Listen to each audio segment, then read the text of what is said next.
Okay, so now we know what data they're collecting. Can you tell us who is this amorphous they? Who is actually collecting the data? It's a guy named Gary. I'm Christine Sear-Clisette. I'm Kyra Blackwell. I'm Rosie Guerin, and you're listening to The Wirecutter Show.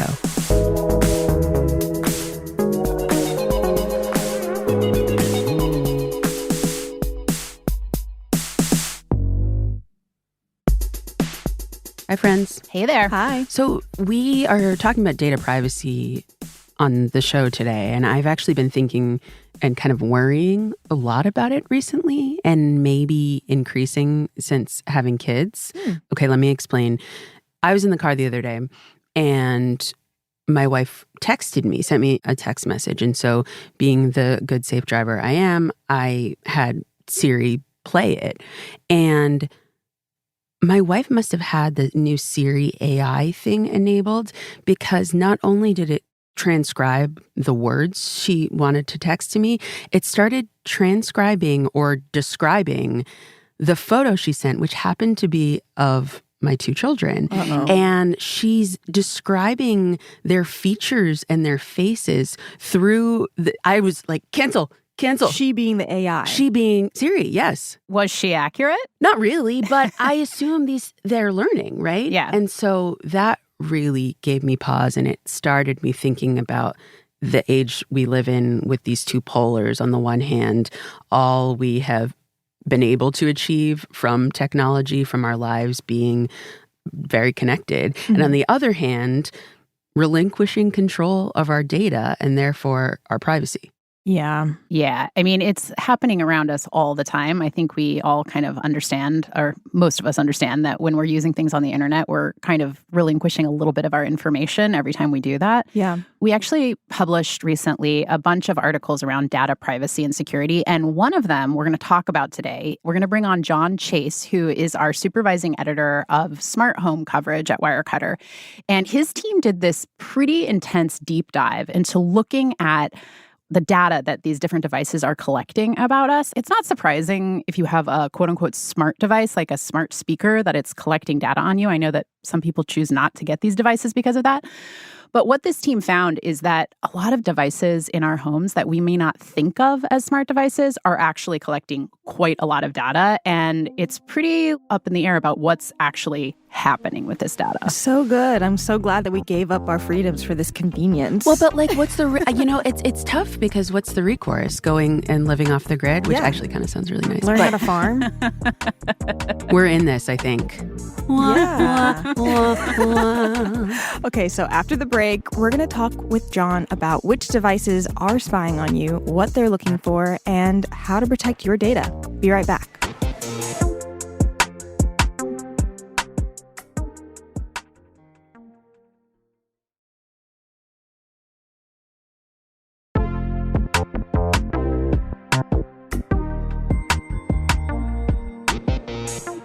Welcome back. With us now is Jon Chase. He's a supervising editor on the tech team who covers smart home devices for Wirecutter. He's also been writing about tech for over 2 decades. And a fun fact about Jon is that in addition to his impressive career in journalism, he's also worked as a TV writer for several game shows, including my favorite, Cash Cab, and Who Wants to Be a Millionaire. Jon, welcome to the show. That's Happy to be here. Incredible. And also very much tracks. Yeah. You better say something funny on this episode. Oh. I just want to know if you got to ride in the Cash Cab. We followed the Cash Cab, kind of like keeping up and making sure we could manage it. All right. Okay, well, Jon, right off the bat, I want to know which of my smart devices are spying on me, because I know it has to be more than just like Alexa and Amazon. First off, we should tell anyone who's listening to this to mute their smart speakers because they're going to be triggered in more ways than one.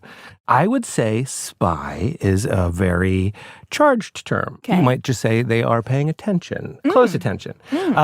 So we like to say that data is the fuel of the smart home, right? These devices, all of the amazing things they can do, they fully depend on creating and collecting data and synthesizing it and sending it to the cloud. Like, that's just table stakes, right? So you can't really get around that. I don't think anyone would be surprised that smart home devices are collecting data. That's what they do.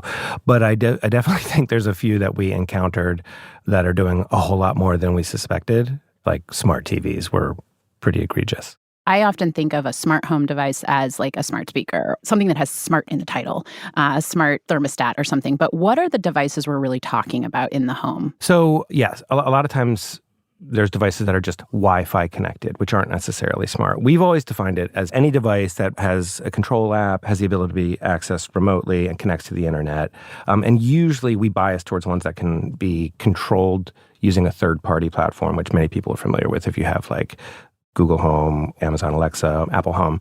So that's sort of the broad definition. But, you know, you've got your smart speakers, you've got your smart light bulbs, thermostats like your Nest and Ecobee, things like that. There's also a lot of kitchen appliances have for a long time, you know, like Amazon put out an Alexa-powered microwave. Why? You know? I know. It's an Alexa-powered clock. And so there's a lot of stuff out there that may not even be labeled smart, but has the ability to be connected. Until I have a robot that can take my food and put it into the microwave, I don't understand the purpose of being able to be far away and having Alexa turn on. First off, that's what kids are for. You tell the kids to put the stuff in the microwave. I get that. But I think one of the things, I sometimes feel like I'm like a smart home apologist, but it's problem solving. And there's a lot of people, like one of the things we've really learned in the past few years is with the accessibility community, people who have mobility issues, things like that, a bulb that goes on and off at a set time for someone who has the inability to turn off light bulbs is a godsend. Yeah. You know, Turn fans on when it's hot. Yeah. Turn your AC on. Like, change the temperature. Yeah, there's definitely some real use cases that benefit. It's life-changing. Yeah, it can be really life-transforming. And then, back to what I said before, all of that depends on data. I know a bunch of people who refuse to get a smart speaker because they are concerned with these devices listening in on them or, you know, kind of collecting their data. You just listed some like mini devices, many other types of devices, things that people might not think of as smart devices. What exactly is the type of data that they're collecting? So there's like personal data type stuff, which I'll talk about in a second. And then there's also just functional data type stuff. So I'll give the example of like a thermostat. Like a smart thermostat, you know, it's checking the temperature nearby. Some of them have a motion sensor. Some of them also have a presence sensor, and they might even have other sensors that are remote. And it also connects to the internet, and it learns over time if the temperature is X degrees outside and it is this inside and the weather is this, it'll take this amount of time for your heat to fully heat or cool your house, right? That's like functional data. And then on top of that, though, it may have your address. If you pair it with other devices, then those devices... They talk to each other? They talk to each other. Mm-hmm. And if you connect it to a third-party service, say like Amazon Alexa or Google Home or something like that, then things start to get, what I will use the technical term, hinky, because it becomes really, really confusing. And I think the issue we're all going to be talking about here is just how no mere mortal has the capacity to really gauge what's going on. Right. You know, none of us really know how much of our personal or situational data is out there at this point. That's right. The smart speakers is probably the most obvious example of people getting skeeved out, another technical term. There's some truth, and then there's also a lot of sort of anecdotal weird stuff that happens, and I think it kind of colors the whole experience. And I'll just state, blankly, like we spoke with all these companies. We've tested these things for years. I've spoken with, there's this great researcher who works at Georgia Tech who has tested all these devices. They give you a signal when they're listening, and they're always listening. If you have I'll just use Alexa as an example because it's the foremost example. An Alexa is always listening, but it's literally listening for a particular like waveform, like a vocal code, and that's what's called the wake word. So for some, you can change it. It's Alexa by default, but you could say computer, you can say echo, that kind of stuff. Eventually, it'll hear that tone and it perks up, and it signals that it's perked up. There's a light. So you know visually that it has happened. And if it's a wrong thing, it'll just kind of fade and then delete the recording. And if it's correct and you actually are like communicating with it, it will interact with you and that kind of stuff. And that does go to the cloud. And now, depending on your settings, we can talk about what that actually means. But like you can opt to have that recording saved or not. And depending on the platform, you can also, meaning the device, you can also decide whether it records or not. Like, for instance, Google speakers don't actually save recordings by default, which was a great surprise to us. So I feel like a lot of people might think that an Alexa speaker is listening literally all the time. Like you hear people say, like, I was talking with my friend about a toothbrush that I really wanted. And then next thing you know, I get a toothbrush ad. So it must be listening to me all the time. It sounds like that's not actually happening. Yeah. So there is a phenomenon, what you're talking about. And I don't know if there's a name for it, but there is a thing where people are like, oh, we were talking about Aruba or, a baseball bat or some kind of thing like that. And then it shows up in your feed. Mm-hmm. My understanding, I spoke with a whole bunch of people about this. Your device, almost all of us walk around with a smartphone with us, right? When you connect to the internet, you have what's called an IP address, which is like specific to you. And if you're connected to Wi-Fi and someone else is connected to Wi-Fi and someone else is connected to Wi-Fi, you become associated. And so then you might also travel to other places and you might also search for certain things. And suddenly it just all becomes algorithmic. There's basically an association. There's data profiles of people, and these live on your phones. They live in your laptops. These devices collect information on you, on your search habits, your location, things like that. And they allegedly get anonymized, but ads are served to you based on those things. So if there's an affinity, if you are around other people, they might be like, oh, okay, well, we think she's a white woman who's 21, obviously. Obviously. And, yes. And she traveled to Florida and also does this and does this. And they might serve you the same ads. And it might be that any one of you might have searched for something recently, and that ends up being the trigger. This happened to me recently because Kyra showed me this swimming pool she went to, and it popped up on my Instagram feed. Really? And I was like, I've never searched this. But I'll bet you I've you never searched it, right? Probably to show Christine. But you searched it, Yeah. and you're affiliated with her because of your address, and so therefore it's like there's a pretty good, better than not chance that this would interest her. So it wasn't because we vocally talked about it Nothing to do together with it. in this studio. Yes. It was because she had searched for it on her phone, and our phones were in the same room. That's right. That's so creepy. But also, you guys probably gallivant. And you're associated in multiple places, and that gives you like, oh, well, she likes nice restaurants, and she likes, you go clubbing a lot, I know. And there's like, but like all that kind of stuff. It's like, it adds up to this profile. The data profile. And Yeah. the data profile is like, that's where you start getting really icky. So, Jon, you talked about the functional data that's being collected. What other kind of data is being collected from these smart devices? Sure. As we talked about, like when you're setting up a device, you use an app. And the app will probably ask you, depending what the device is, it might say, what's your address? Because I need to know that for geolocation, which is like Where you are on the earth. where you are on the earth. And that's used for a lot of really cool functions. You can have things turn on and off when you leave and come home from your house or something like that. It might be email, a phone number. You might have billing associated with it. You might have a credit card. But there's also stuff like there's your IP address, right? And that is not necessarily personal, but it's one of those things that once it becomes associated with you, all of the IP addresses that you travel around the world and connect to all become part of a profile, and they make you more and more findable. You also might have health data. I was going to ask about health data. I have an Apple Watch. I work out with my Apple Watch, and I've started using Apple Fitness. And the fitness app and my Apple Watch are integrated.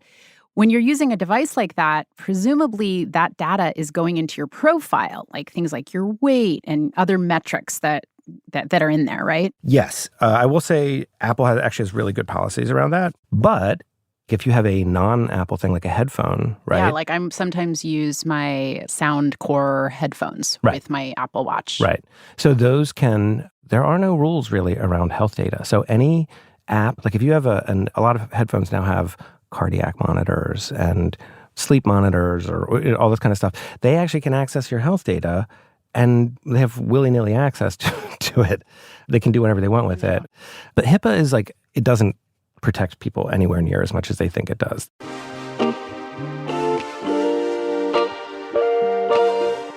Okay, so now we know what data they're collecting. Can you tell us who is this amorphous they? Who is actually collecting the data? It's a guy named Gary. Come on, Gary. Yeah. Oh. So the companies themselves, one of the things we kind of learned is large companies tend to be much more trustworthy than small companies, not out of any sense of malice, but because of a lot of times smaller companies simply do not have the technical chops to do the security testing. So when things fall through the cracks, who is it going to? Oh, Who's yeah, buying it? Great question. So there's companies that own it themselves, and people talk about like Amazon. Amazon is a giant sales company, right? Like they want data about you to put products your way, and they have millions of partners. So they state unequivocally, we do not sell data that is collected, but they're still using it, right?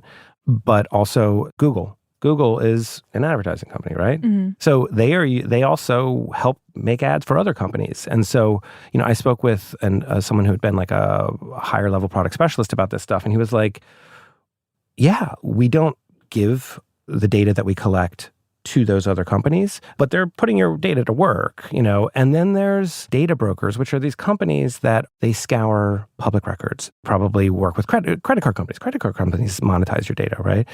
Data brokers find ways to get all this data outside of that. So there's the companies themselves have their data, and then there's external companies that are just finding inroads and trying to monetize it. So how are the data brokers, like you've got all this smart home data that has been collected about you, the companies that own the devices or that have made the devices have this data. How are these data brokers accessing your data? I will say I can't state unequivocally that every company works this way, but we spoke with some people at DuckDuckGo, which is a privacy company, right? They did a sample of, the top huge chunk of Android apps that are downloadable. And it was in the high 90% of them would have Google Analytics in those apps. And that's because Google, Facebook, and other companies like that, they help small companies make apps easier. And in doing so, they have their software in there. So even though you may not have an association with Google, you may be using an app that has Google Analytics in it, so they would get some of your data. So the idea that even though these companies say your data is anonymous, outside companies, data brokers, it's a statistical They can just piece it all calculation. together. They can piece it all together. So even it's anonymous. It's, oh, no, we protected it. We've anonymized data. Well, yes, but once they have an association from here, data brokers specialize in unearthing this information, selling it to the highest bidder, and it gets used for useful purposes. But at the same time, people have been stalked. Law enforcement uses these. It's used at the border. ICE uses it. Insurance companies use it. They may or may not decide to cover you. And the greater overarching concern here is you don't know what data is collected on you. You don't know how true it is, and you have no access to it. Those are the real problems. And there's next to no regulation around any of this. So we're just swimming around in this gray area, and all this is happening around us constantly. I got to know, why is this legal? Why do we live in a culture and a society where this can happen? Because cha-ching, money, money, money, money, money. I would say, the history of technology and innovation when it comes to the government is a history of the government running frantically behind with a briefcase that has papers flying out of it and a floppy hat and wait, we're trying to catch up. And there's vested interests that are oh, we're going to make a lot of money, and people want to protect that. And there's also it's the wheels of justice move slowly kind of thing. It's you don't want the government to walk in with a hammer and just slam down and stop innovation. But at the same time, we've struggled to find a system that keeps tabs. The innovations happen so quickly. We're seeing this with AI especially, All right. Well, I don't want to hear anymore. We're done here. We'll see you later. That's a wrap. I'm going to go into my bunker. But so it is totally, it's disturbing, it's annoying, etc. But the better news is on a state-by-state level, there are legislation. California, always at the fore with this stuff. They have a legislation that has come out where data brokers will actually have to register. So it isn't hopeless in so much as the states are taking on some of the burden here. There's also a program called the Cyber Trust Mark program, which is supposed to basically be a food label type thing, nutrition label, that will be on smart devices in particular. And that's actually in the works and is hopeful will basically say it does this, it meets these standards. And then there's also the example of Europe where they've, have passed, I think it's GDPR, probably had all those pop-ups every time you access a website that are do you submit to these cookies? And that's essentially from that. It's a step forward. It basically holds these companies accountable and allows people to sort of opt out of data collection policies. So, okay. Yeah. Okay, so to quickly recap, it sounds like it's more than just your smart speaker that's kind of learning about you. It's really anything that can be connected to the internet that you're probably using for convenience has the ability to maybe collect your data. And there isn't really much oversight on how much they can collect just from a government level. And it sounds like there isn't much incentive for that to change. But things are maybe moving in the right direction on a state-by-state basis. The way that you are describing these companies collecting data kind of reminds me of when you go to a bookstore and they cover the bookcases in like a brown paper bag, essentially, and they write like a description on the bag. And it's like, if this sounds like it's for you, you should buy this book. Companies are doing that to our data and us, quote unquote, anonymizing us and selling it to the highest bidder, essentially, right? Yeah, I think that's right. All right. We're going to take a quick break, and when we're back, we're going to get into more details about how specific devices you may own are collecting your data. We're also going to talk about the ways you can keep these devices from collecting all that data, basically some safety measures that you should probably take. We'll be right back.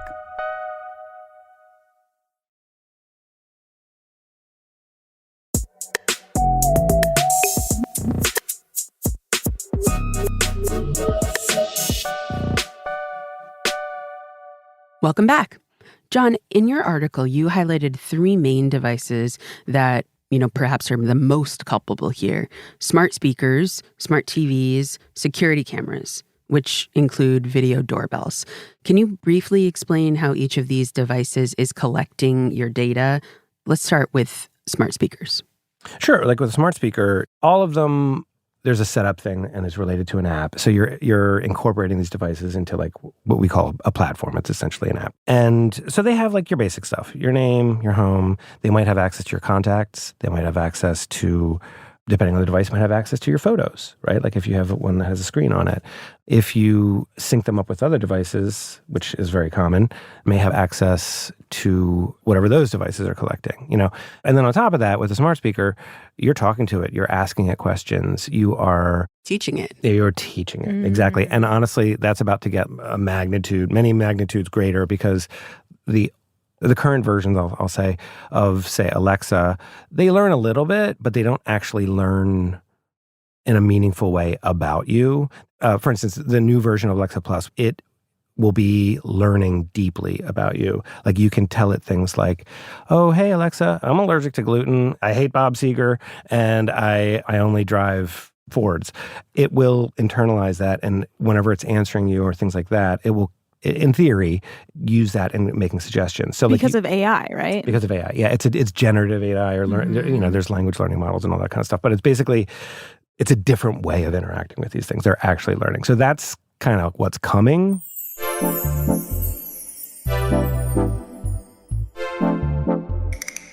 Can we talk about TVs now? Because I think this is the most mind-blowing thing that I read in your article. It's like when I'm watching Severance, my TV is watching me. So how is that happening? It's watching your innie. Oh, God. No. No, your outie. My outie. Your outie. It's watching your outie. Or is it? I don't know. It's both. Yeah, TVs were like... after we did our sort of initial research, Lee Nykirk, who covers this, like sort of very casually presented this information, and everyone's jaw was dropping. Essentially, there's a technology called ACR, automatic content recognition, and it's essentially like if you've ever used, the most common one is like Shazam or something like that, where you want to identify a song or something. Right.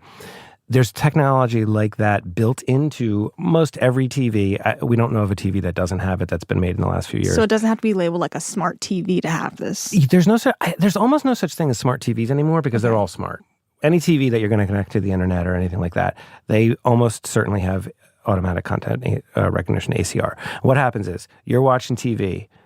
Every couple seconds, the TV's taking functionally what is a screenshot of what is on your screen, sends it up to the internet, it's analyzed, and then it's added to a data profile. And then that is sold, shared, packaged, whatever. And now, if you will also have something plugged into your TV, anything that goes on your screen, it's like this amazing thing where it's like, it recognizes what's there. So you could have like, it's not even what's streaming through your TV. Slideshows of your kids or a vacation or something. So now I don't know that what happens on the far end. Like they might just be like, oh, blobby shapes, it's not identifying your kids or something like that, but it's out there and you have no idea that.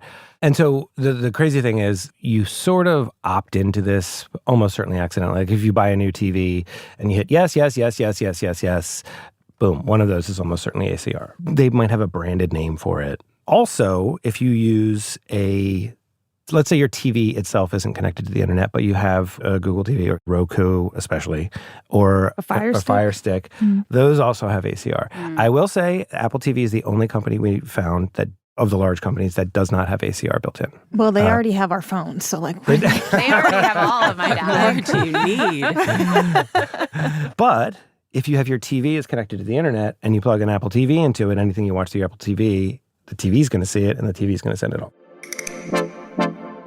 Okay, one last device. Let's talk about security cameras. Yeah. I don't think it's surprising. These things are meant to watch you. That's the whole point, right? Yes. But it is surprising the data that these are collecting. Tell us about that. Yeah, so Rachel Saracola reported on this, and she referenced to Surfshark, did a study, which Surfshark is like a VPN security company. And they said that among all the typical smart home devices, security cameras actually collect the most data points, not volume of data necessarily, but the different types of data. And that's because cameras they're visual. They also they have temperature sensors. Nest cameras have facial recognition. Some people are like, hey, that's very cool. I can go back and search for all the times that, that thief came to my door. Yes, Mr. Thief. That's my neighbor, Mr. Thief. But you can also understand why someone coming to your door might not want their image on there because who knows what's happening to it online. Now, again, Nest has a very comprehensive and relatively accessible privacy policy, but there's a lot of gray area in there. There are some states that have proactively banned this because they say, oh, you should not have the ability to take someone's face and label it and put it on the internet kind of thing. Yeah, I like that. I like that rule. We should add more of that everywhere. Jon, based on the first half of this show, I am now completely terrified, and I am not willing to have any smart devices in my home. I don't know. I have failed. I have failed I'm you. going back to a rotary phone. I am moving to the country. No. In all honesty, though, it sounds pretty concerning. Like, I don't want these devices to collect so much about me. But I know that you have a lot of smart devices, and clearly you're not getting rid of all of them. You're not going into your bunker. Why do you feel comfortable having all of these smart devices in your home? I think there is absolutely a comfort level thing. I think also having covered security for a good long while, I feel like for the most part, what happens with smart home is not that very different than what is happening by using the internet and using a smartphone. I do take basic measures that I think are useful, and they do limit extreme exposure, but I also understand this is it's a cost-benefit type thing. One of the security people we spoke with was like, he talked about security cameras, and he was saying, he's like, I analyze all these devices. I know what their pitfalls are. He's like, but I feel more protected having security cameras outside than the alternative, not having them. And he said, however, he's like, I got little kids and I don't like having cameras inside. But, we cover smart security cameras a lot. And we do recommend a bunch of indoor ones. And then you can have them only trigger when there's a pet. You can have them only trigger during certain hours. You can have them, some of them, you can have them as you come home, they turn off. When you leave, they go back on, that kind of stuff. You shouldn't just be casual about like bringing any one of these devices into your home. Like you should really be thoughtful about it. And I do think one of the things we've learned is like, do not buy rando devices that you see, like the cheap thing with like 9 consonants in a row and 1 vowel named for some, knockoff of some real device. We work really hard on our picks, and we vet them and we trust them, but trust but verify, right? Like that's our whole thing. So I don't think you should be incautious around these at all, but I don't think it's completely justified that like these are any worse than right. So you need to kind of run a experiences. Cost-benefit analysis on each device you're using in your life. And just be prudent like you do with anything else. It's sort of like use good passwords, right? Like if you don't use bad passwords, don't make it easy.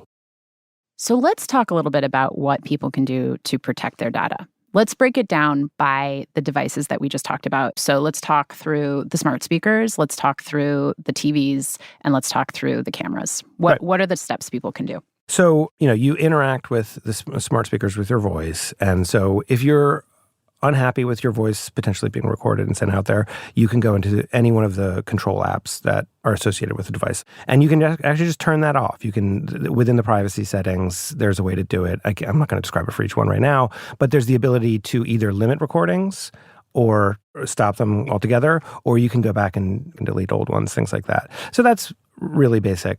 You can opt to not have a precise location. You can sometimes just put in a zip code or something like that when you're setting these up. You can also use email addresses that are not your main email address. Which we talked about in our episode from a couple months ago with Max Eddy, and we'll link to that episode in the show notes. Okay, what about TVs? TVs is more in-depth. Essentially, there is one regulation, yay, that is if you have ACR built into a TV, they are required to make it optional. You are allowed to opt out, which, so within, they do not make it easy necessarily, but you're going to have to dig in the settings. And same thing, I believe, with the Roku and stuff like that. You have to go in and actively turn it off. It may not be called ACR. It may have another name. You can probably go to the support page and they'll guide you through it or something like that. But basically, you're going to go in and turn off one or more. Sometimes there's a few settings. It's about data collection, watching habits, other stuff like that. But turn it off. Okay, so let's talk about security cameras. What should people do there? Yeah, so I sort of mentioned how like our one of the people we spoke with was like, yeah, I don't have them inside. But what you can do, you can shop for ones that have robust security settings and the ability to turn them on and off. Don't put them in sensitive areas. I mean, I know a lot of people, like they have kids and they'll have like a baby camera. It's not the same thing as a security camera, but those may be going up to the cloud. You may want to have thoughts around that, like make sure that the company has really secure data handling practices. I just used one that was audio only. And you can opt to not use AI with the cameras. That makes them helpful, but it's an option. So it sounds like with all of these devices as well, you really want to know that you are buying a product that is from a relatively trustworthy company. And so, like, of course, I'm going to plug Wirecutter picks. If you're listening and you're kind of wondering and you want to shortcut it, we've done a lot of research.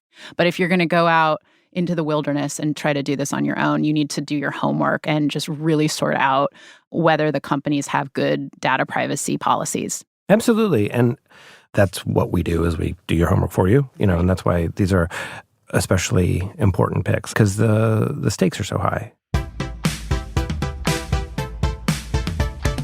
Okay, so before we wrap, we always ask our guests one last question. John, what's the last thing you bought that you've really loved? The last Wirecutter pick I bought that I really loved, I will be honest with you, I haven't used it yet. It's like seeing a Christmas present under the tree. Ooh. I'm so excited. I had one of my neighbors bought a Ryobi power washer.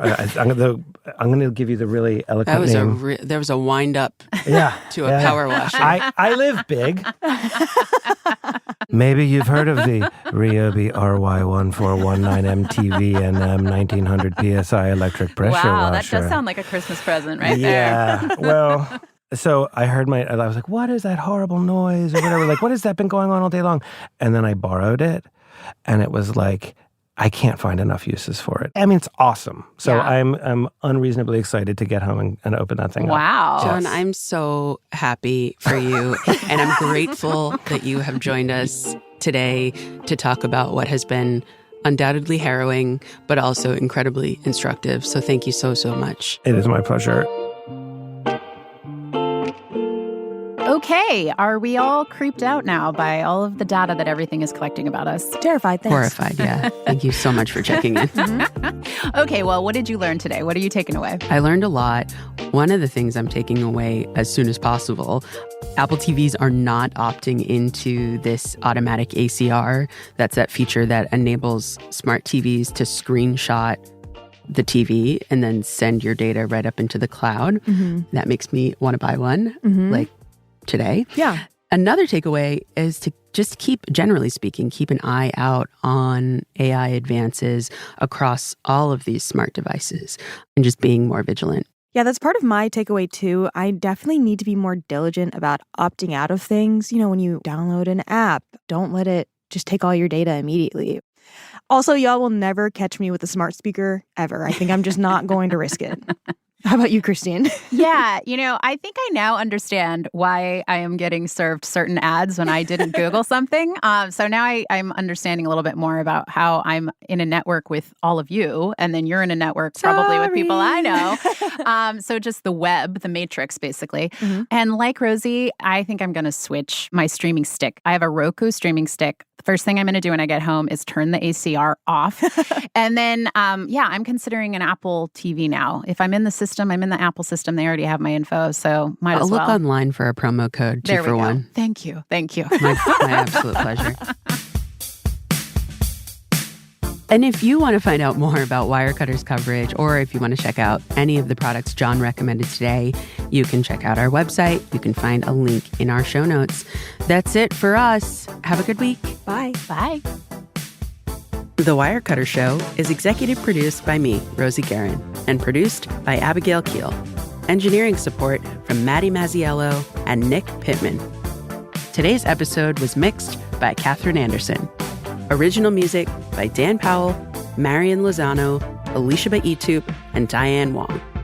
Cliff Levy is Wirecutter's deputy publisher and general manager. Ben Fruman is Wirecutter's editor-in-chief. I'm Kyra Blackwell. I'm Christine Cyr-Clisette. And I'm Rosie Guerin. Thank you for listening.